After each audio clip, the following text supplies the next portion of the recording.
Danny Gaffon for Boxing Social in association with Empire Fight Store and our Kings. Ade Oladipo, how are we enjoying our time in Glasgow so far? Is this the first fight you've covered in Glasgow? It's the first time I've been in Scotland.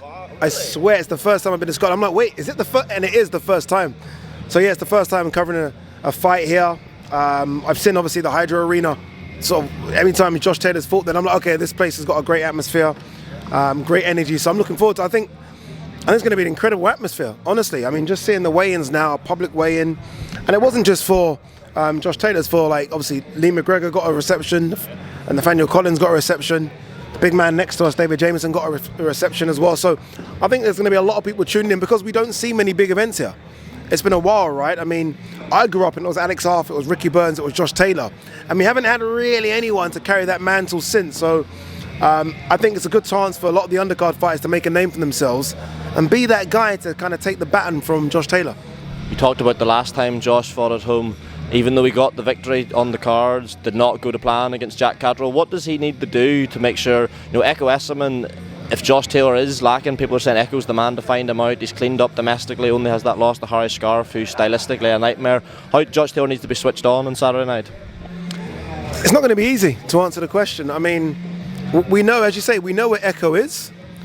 We don't know where Josh is. We know where Josh has been, right to the top of the mountain, and he stayed there for 3 or 4 years. But that was 4 years ago. The Ramirez fight was 2021. I mean, for me, he's lost 3 in a row. Jack Catterall, Teofimo Lopez, Jack Catterall. So he's lost 3 in a row. You can't lose 4. I mean, you can't lose 4 if you've got the ambitions of becoming a 2-weight world champion, and that's what he says, right? So he's going to have to look really sharp. And I mean, I thought he looked really good on the scales. I've always wanted to see, what does Josh Taylor look like with another 7 pounds of muscle? And I thought he looked incredible. His face is normally really pale and his skin's tight. I think he looked really hydrated. He's going to be massive in the ring. He's going to be well over 160 tomorrow evening. But he needs to look sharp. But he needs to land something early to dent Ekow. Ekow's nicknamed the Engine for a reason. He will be in front of you for 10 rounds. If Josh doesn't dent him, then it might be a long 10 rounds. And they're smart doing 10 instead of 12. Because I feel like Josh will start really fast and he might be hanging on a little bit whereas Ekow gets his second wind, but there just won't be enough rounds for Ekow to kind of claw it back. So a 10 rounder as opposed to a 12 rounder is pretty smart. You talked about Josh's ambitions to become a 2-weight world champion. A lot of fighters, when they get to Josh's stage of his career, a lot of times the money fights coincide with the world title fights, but a lot of times they don't. And Josh's case, I think maybe the bigger money fights wouldn't be world title fights. If you look at a potential Jack Catterall trilogy, you look at a Conor Benn fight. What would you rather see from a fan's point of view, first and foremost? It depends how he looks. If he looks really good, I mean, there's a guy in America called Boots Ennis who's struggling to get an opponent, right? I mean, it's crazy, but if you're at this stage of Josh's career, what's Josh, 33, 34? Then what's the point in hanging around for like meaningless fights? Just got to go for it and just find out, right? He won't get the Conor Benn fight. For Conor Benn, it's a risk reward and it's maybe a risk that's not worth the reward. I don't think he's going to get any of the young Americans, Devin Haney, Ryan Garcia. I don't think they even excite him. I think taking on the man, that's what he did at 140. At 140, he took on the man. Regis Prograis was the man. Victor Postal was the man. Ramirez was the man. And these guys, apart from Victor Postal, all unbeaten. He wants tough fights. And I think that's why he's picked a tough opponent. I've done that. There was a poster behind me, guys, I promise you. He wants a tough man against Ekow to know if it's still there. And if he flies through Ekow, then go for it. Go straight into it. Just sticking with the welterweight division, I heard you talking about it, Eamon, but I've got to ask to get your thoughts. Manny Pacquiao coming back at 46 years of age. I think 6 years since he's had a win. Had that exhibition against the kickboxer last year. People didn't think he looked good in that. I mean, what are your thoughts, Ade? How can a fighter who's been out of the ring, who's 46, go straight into number 4 in the WBC rankings and go straight into a world title shot? The simple answer is because boxing is the wild, wild west. It's that. I mean, it's a sport that I've always said needs a world governing body. And when I say a world governing body, I don't mean you get rid of the sanctioning bodies, but you have someone overseeing them and saying, no, you can't do that. Because right now they can do what they want. Because obviously Mauricio Sulaiman, who I respect a lot, I've known Mauricio for a long time, but Mauricio Sulaiman and his organisation have put him number 5 in the WBC rankings. How has that happened? How has someone not won a fight for 6 years and all of a sudden we wake up and he's number 5? Like, if you're the guys coming through that have fought for the WBC belt, whether it be international or regional, you're like, 1 second, I want my chance. I might not be a big name, but I've done what you've told me to do. I want my opportunity. and he just jumped all those guys because he's Manny Pacquiao. What does that mean? That Floyd can make the phone call and say, I want to... It's kind of crazy. But aside from all that, you've got to look at the health side of things. He's 46. He's had a damaging career. I remember when he fought Marquez, and I thought he was dead when he got knocked down, and I thought, oh my God. So he's not like he's been strolling through fights. He's not won a fight for 6 years. And as you just mentioned, he had that fight last year in Asia, an exhibition fight against kickboxing, and he got bashed up in that. So like, what are we doing? I don't think Mario Barrios is the best welterweight out there, but he's still a young, hungry fighter that wants to scalp with Manny Pacquiao. So everyone needs to be embarrassed. The WBC needs to be embarrassed. Broadcasters need to be embarrassed. The Nevada State Athletic Commission needs to be embarrassed. We as fight fans are going to tune in. I'd watch two guys falling out of a pub fighting right now, so that's not an issue. Don't put it on. And they're going to put it on, they're going to get bums on seats, they're going to do good pay-per-view numbers, and that means it probably continues.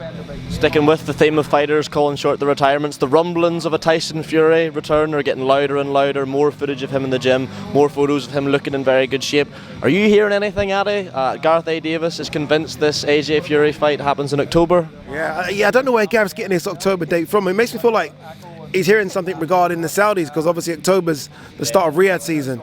So maybe it's something with that.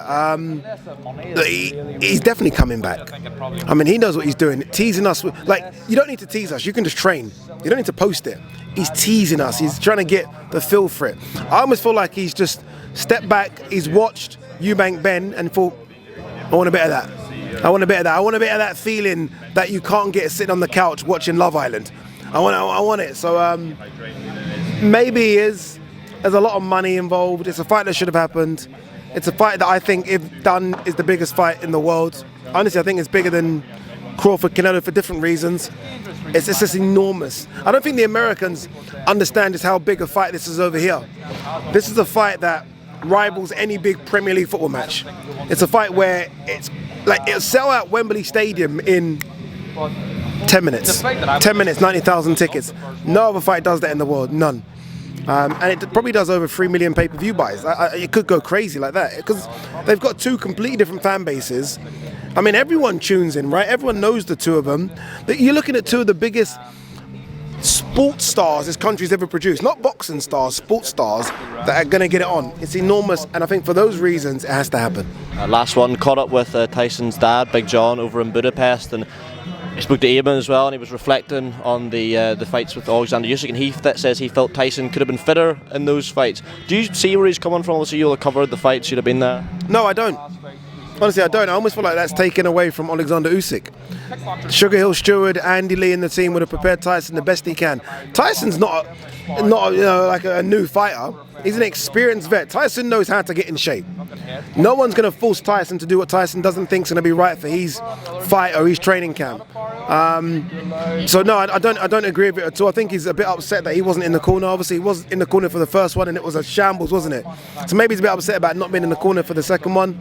John knows his stuff, but I feel like he's got this wrong. Alexander Usyk was just too good. Just too good. Like, Alexander Usyk is one of the greatest heavyweights of all time. And that's what it is. And maybe Fury is as well. And that's all it is. They just ran into an all-time great that in 20 years' time, people are going to be comparing to Ali and the rest of them. That's how good Usyk is. And it's okay. It's okay losing to that. I mean, you lose to any of the other guys, fine. But losing to Usyk, no shame at all. Ade, last one, I'll give you a chance to plug your YouTube channel. Really good content there at the minute. The Ade and G-Man podcast, Diaries from the Car, really good, really enjoying that. So I'll let you tell people to subscribe. Appreciate it. I like it. We just done the look back. I just filmed that, which is pretty good, where we kind of look back on some of the best old fights. It's been a minefield getting the footage and not getting copyrighted. My God, but we put the first one up, GGG versus Kell Brook, which has been received well. Got so many ideas coming on the YouTube channel as well, Ade Oladipo. But yeah, like, obviously I still do this, I do whatever I do, but there's something about the YouTube which for me is like my first love and the most important thing, and it kind of keeps me in the know about boxing, right? So yeah, appreciate that. Thank you so much. Loads of content coming, so make sure you subscribe. I appreciate it. I need the subscribers. We're nearly at 100,000, or that's the plan. So yeah, hopefully we get that very soon. Ade, thanks for your time. Enjoy the rest of the week in Glasgow. Cheers, mate.